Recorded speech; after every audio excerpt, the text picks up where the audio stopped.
and those days will be announced inshallah in the future. Lastly, our guest imam who will be delivering the Jummah khutbah today is Dr. Wael Haddara. For those of you who have heard of him but don't know who he is, I will inshallah try my best to give you some background information. Dr. Wael is a man of many hats who is not only a husband and father, but is also a pharmacist, a physician, a lecturer, an avid book lover, community activist, Canadian political analyst, a thought leader on the Middle East. He was born in Egypt and moved to St. John's, Newfoundland at a young age.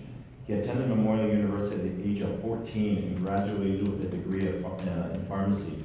He then moved to Hamilton to research drug development and design at McMaster University, where he helped to develop a patent for a gene therapy device at the age of 20.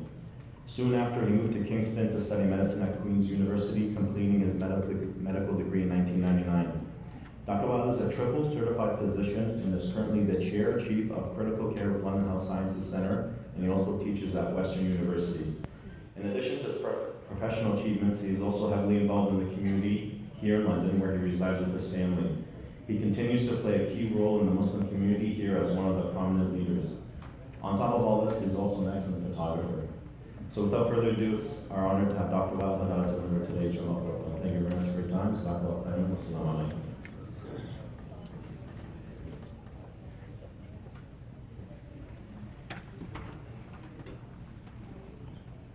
بسم الله الرحمن الرحيم. الحمد لله رب العالمين والصلاة والسلام على أشرف المرسلين سيدنا محمد وعلى آله وأصحابه أجمعين ومن اهتدى بهديهم واستنى بسنته إلى يوم الدين. أما بعد فإن أصدق الحديث كتاب الله تعالى وخير الهدي هدي محمد صلوات الله وسلامه عليه وشر الأمور محدثاتها وما قل وكفى خير مما كثر وألهى. عباد الله أوصيكم ونفسي بتقوى الله تعالى. In the name of Allah, the most gracious, most merciful, all praise is indeed due to Allah subhanahu wa ta'ala. We praise Him, we seek His guidance, we seek His forgiveness, we seek refuge with Him from the evils of our souls and the sins that we have committed. Whomsoever Allah guides is indeed guided, whomsoever Allah leads astray will find no other guide. We bear witness that there is no deity, no God worthy of worship other than Allah subhanahu wa ta'ala. And we bear witness that Muhammad sallallahu alayhi wa sallam is his final prophet and his messenger, whom he sent as a mercy to all of humanity. Today we live in an age of speed. Everything is fast. Fast food, fast services, even fast knowledge. You see the proliferation of things like workshops and weekend courses and evening courses.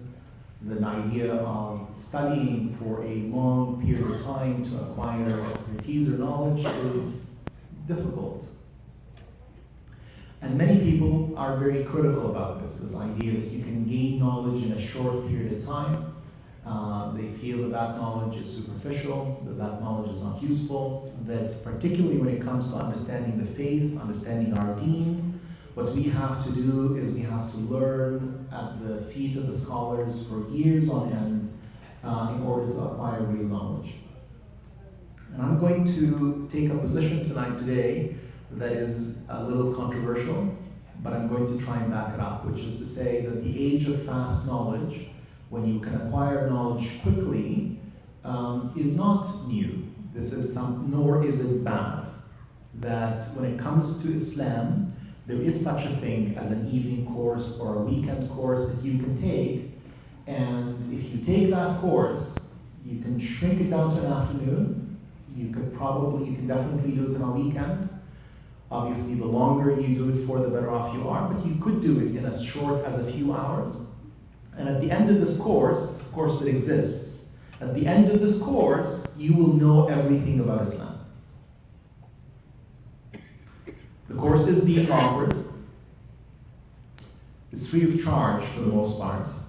You do need to make some effort and invest the time. But the promise that I have for you is that at the end of this few hours that you spend doing this, you will know everything about Islam. I hope I have your attention. The course is offered here in London, Ontario. The course is about 800 years old, so it's not new. And it was put on by a man. I will spend a little bit of time talking about the developer of the course because it's important. And then we'll talk a little bit about the course itself. Now, I did say an evening or a weekend, not 15 minutes. So I'm not going to give you everything in the course, but just a little bit of a highlight. You probably are guessing that I'm being a little bit facetious. It's not a course, it's actually a book. It's a very small book. In Arabic, it's less than 50 pages. And it's available in an excellent English translation, by the way. The author of the book was a young man. He obviously passed away. This is 800 years later. And at the time that he wrote this book, he was in his 30s. So he was very young.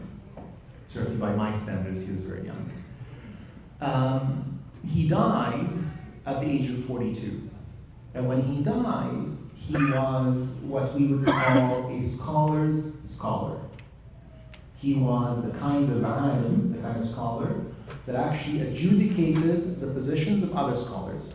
One of his great works is a book on comparative fiqh, al-fiqh al-muqaran. And if I say the title of the book, some of you will recognize the man. The book is called al-Majmu'. And al-Majmu' is considered to be one of these great books that tells you which scholar was right, or even more, which scholar had the better argument. So he had that kind of knowledge. But at the same time, despite passing away at the age of 42 and having written a book like al-Majmu' and having written a commentary on Sahih Muslim, is the definitive commentary, Sharh Sahih Muslim, and having written many other books on fiqh and tasawwuf and other things, he also wrote books for what he called the average person, us.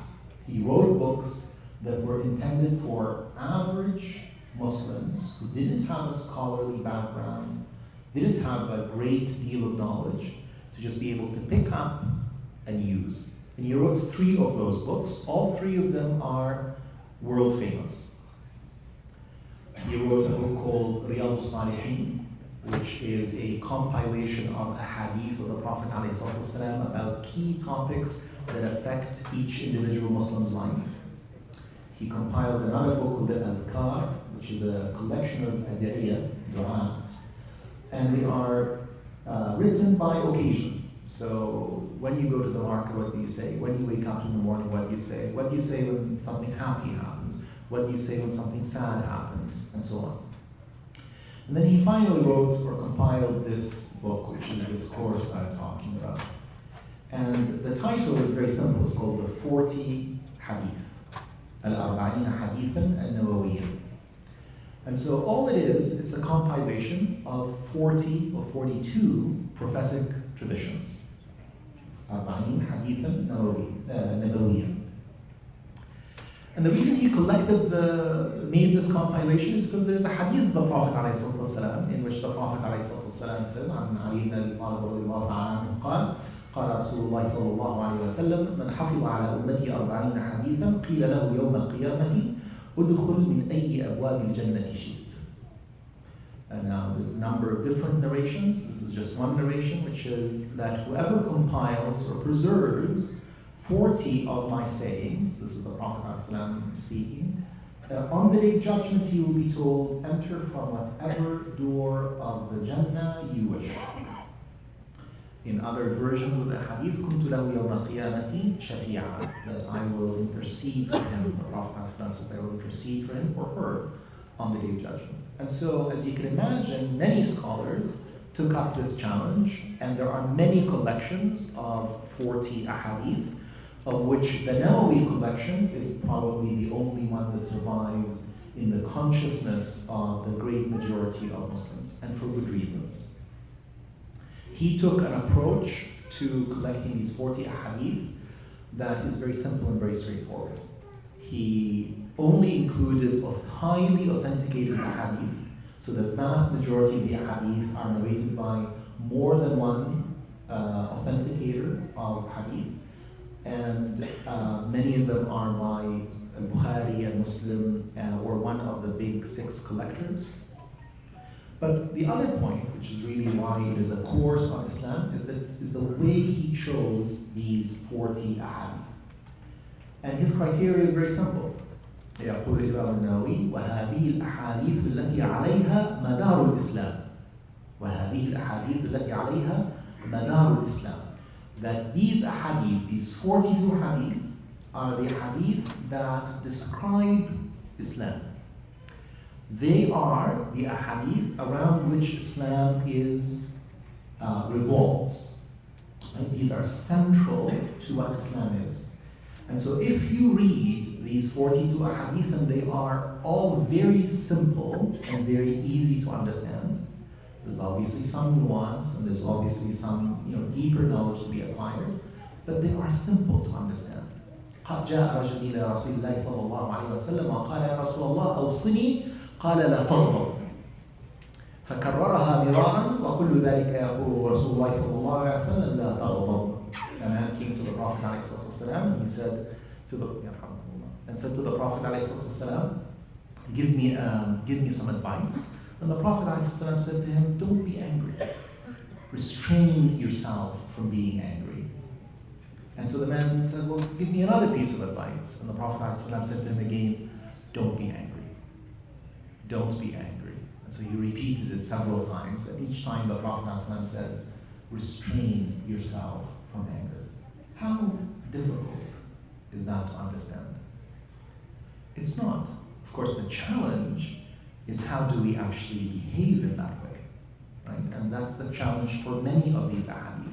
They're easy to understand, but they are difficult to implement. Right? And that's one of the things about understanding what Islam is. It's not about knowing things, or it's not only about knowing things. It's about putting these things into our daily lives, into practice. The Prophet ﷺ described one man who entered Islam and then died shortly thereafter by saying, عَمِلَ قَلِيلًا وَأُجِرَ كَثِيرًا. His deeds were very small. He was not Muslim for a long time, but his reward is immense. So the ahadith are simple to understand. The challenge is actually implementing them and adopting them and making them our habit of being and our daily practice. But in their collectivity, from beginning to end, they tell us some things about Islam that are important to understand.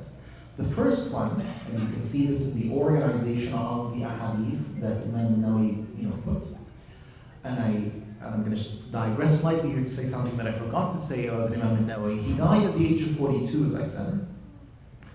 But before he died, during his lifetime, the other scholars gave him a title, an honorific title.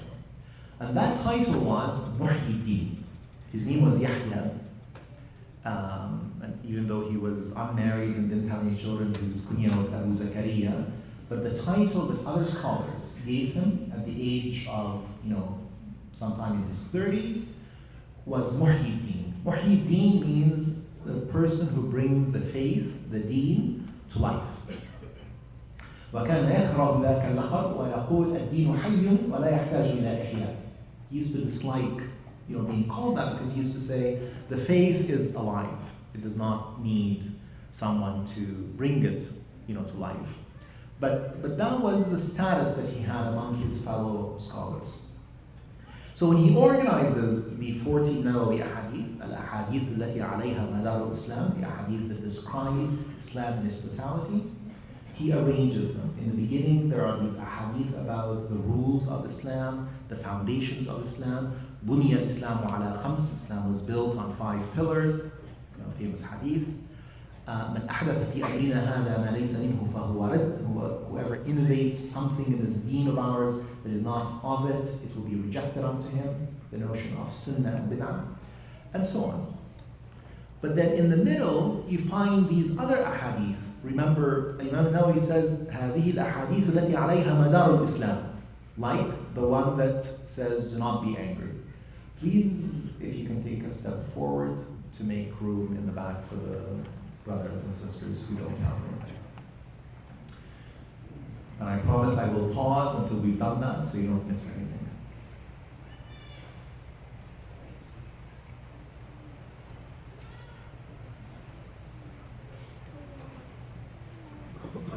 الله خيرا وفسح الله عليكم.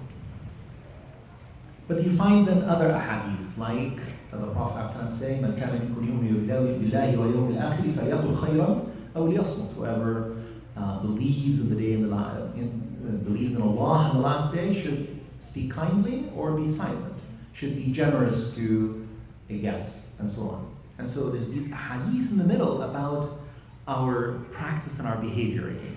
Right?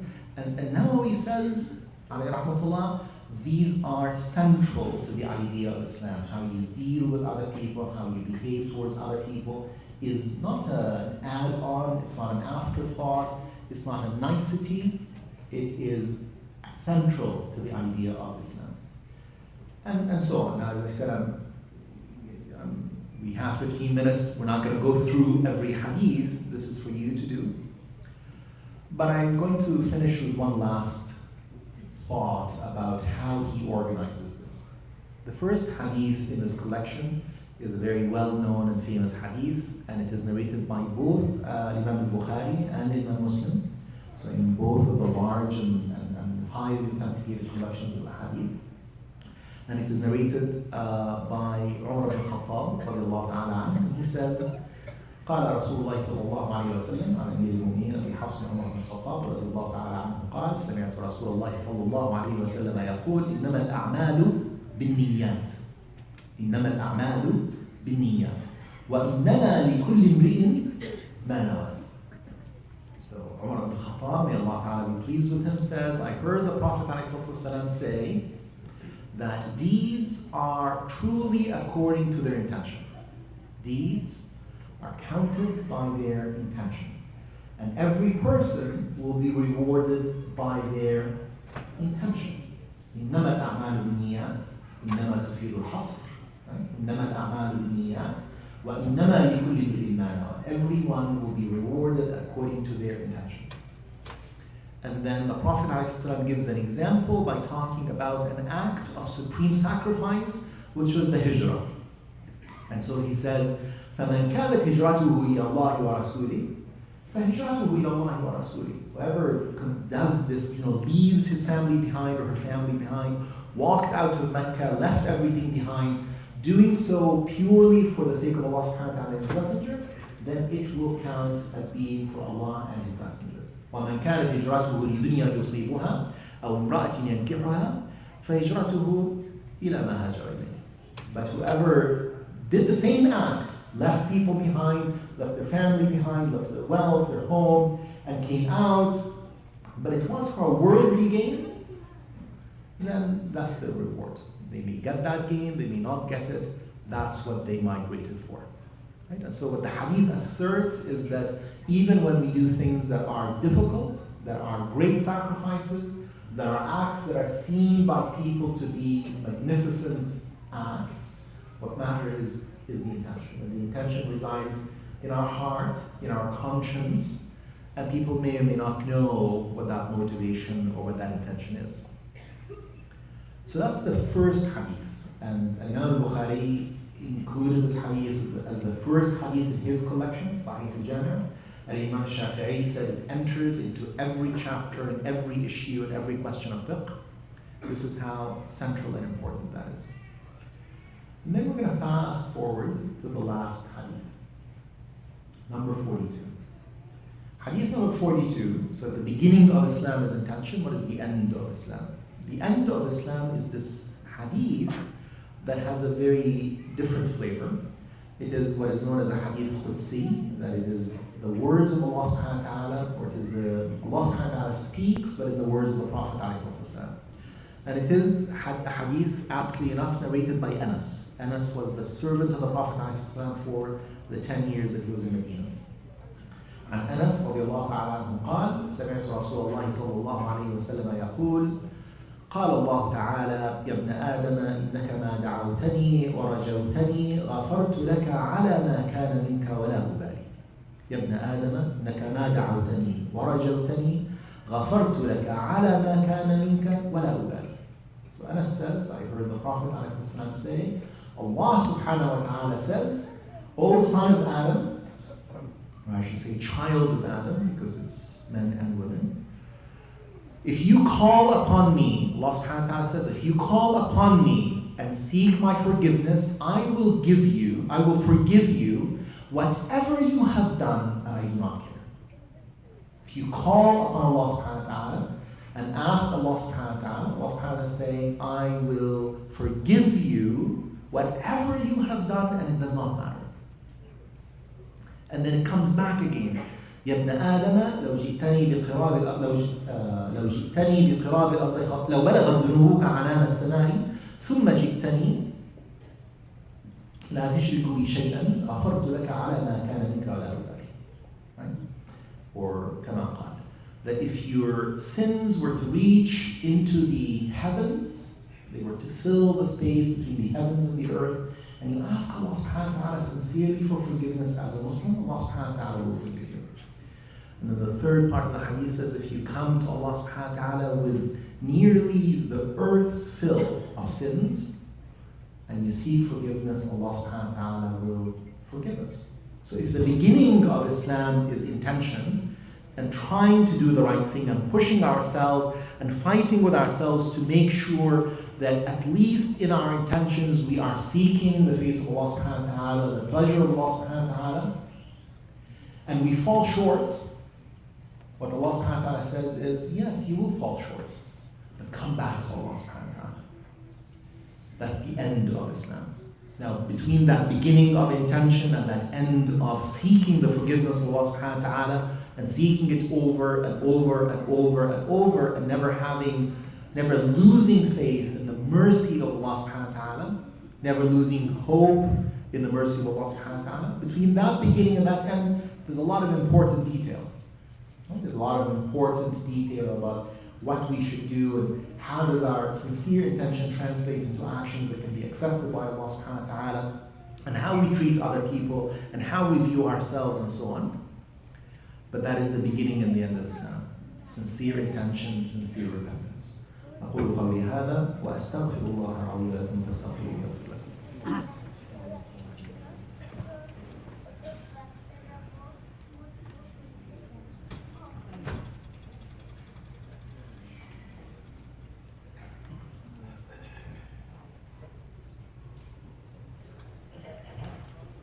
Bismillah, alhamdulillah, wassalamu ala sayyidina rasulillah wa ala alihi wa sahbihi wa man wala. I said at the beginning that there is a weekend course or an evening course that you can take.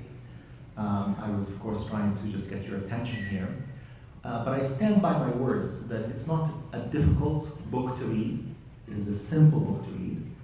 And it is a simple book to understand that Imam Nawawi actually collected these particular ahadith with that particular intention, that they're accessible to every Muslim. That, of course, you can benefit from the explanation of scholars. You can read the commentaries on the Arba'in Nawawiyya. There are many commentaries, many good commentaries. Some of them are available online. Some of them are in English. Sheikh Jamal Deen, for example, has an excellent website that goes through many of these ahadith. And there are books in Arabic. But we're also blessed in our community that we have many individuals, many scholars that you can ask about something that you don't understand, a word that is difficult or a meaning that is not accessible.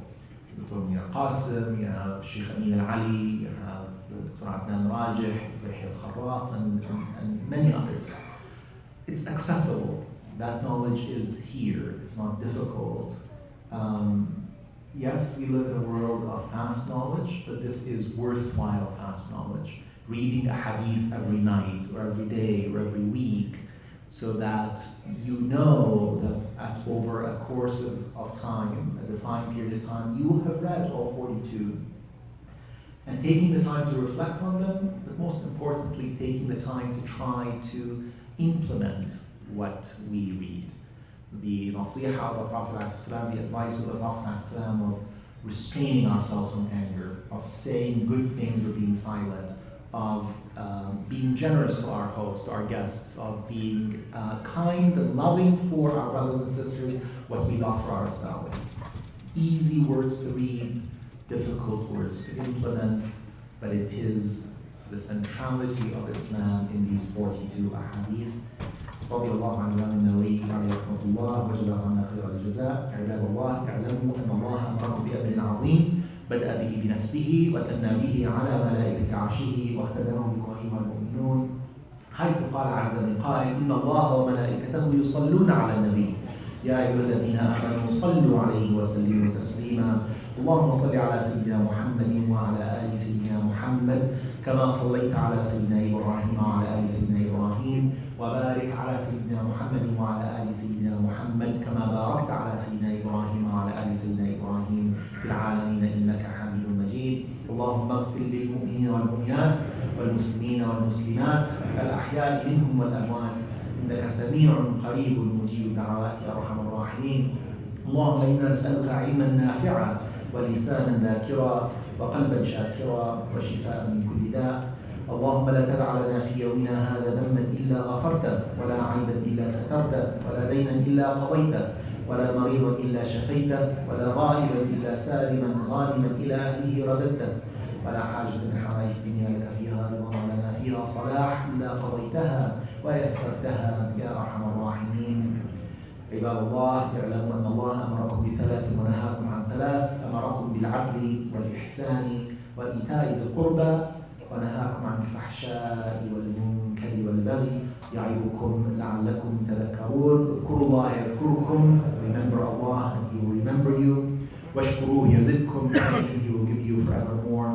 واستغفروه يغفر لكم. Seek His forgiveness, He will surely grant it to you. وأقم الصلاة.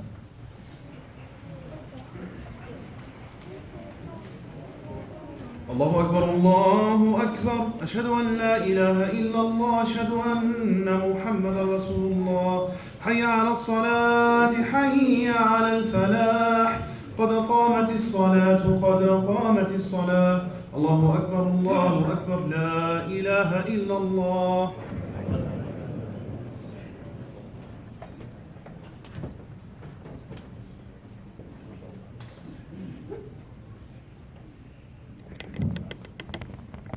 استقيموا واعتدلوا. Straighten your lines, roll with your shoulder, able to yield, do not leave any gaps.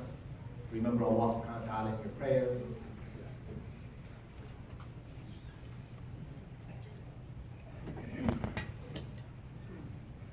Allahu Akbar.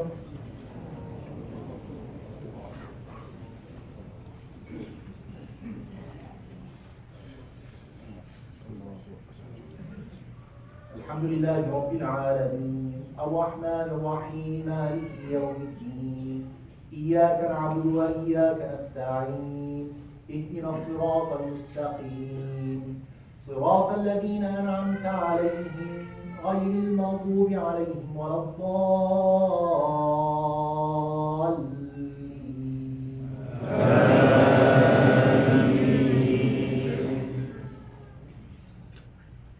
إن إبراهيم كان أمة قانتا لله حنيفا ولم يكن من المشركين شاكرا لأنعمه اجتباه وهديناه إلى صراط مستقيم وآتيناه في الدنيا حسنة وإنه في الآخرة لمن الصالحين. ثم أوحينا إليك أن اتبع ملة إبراهيم حنيفا وما كان من المشركين. الله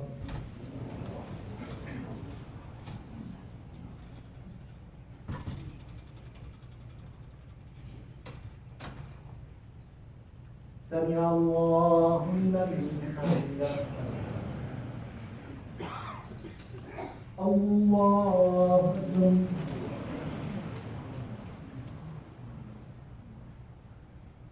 الله أكبر. الله أكبر.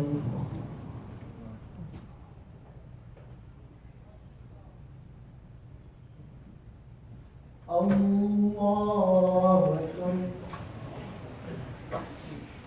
الحمد لله رب العالمين الرحمن الرحيم مالك يوم الدين إياك نعبد وإياك نستعين اهدنا الصراط المستقيم صراط الذين أنعمت عليهم غير المغضوب عليهم ولا الضالين.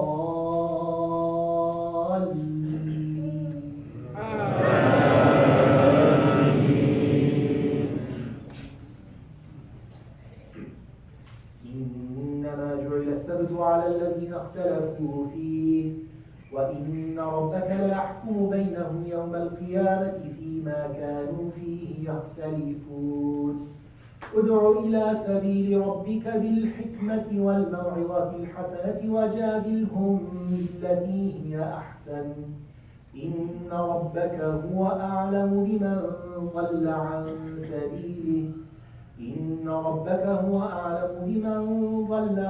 سبيله وهو أعلم بالمهتدين. الله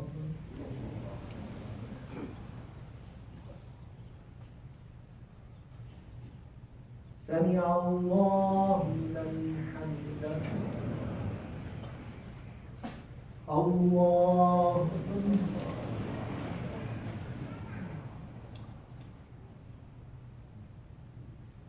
الله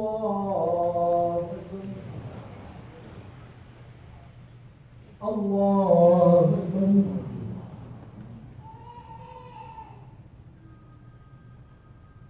الله.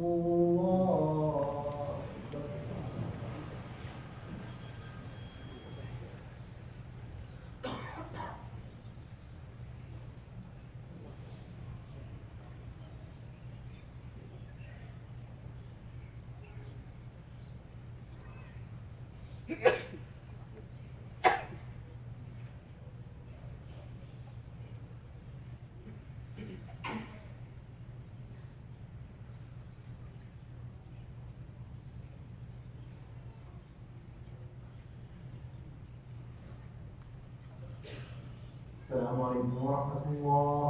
السلام عليكم ورحمة الله.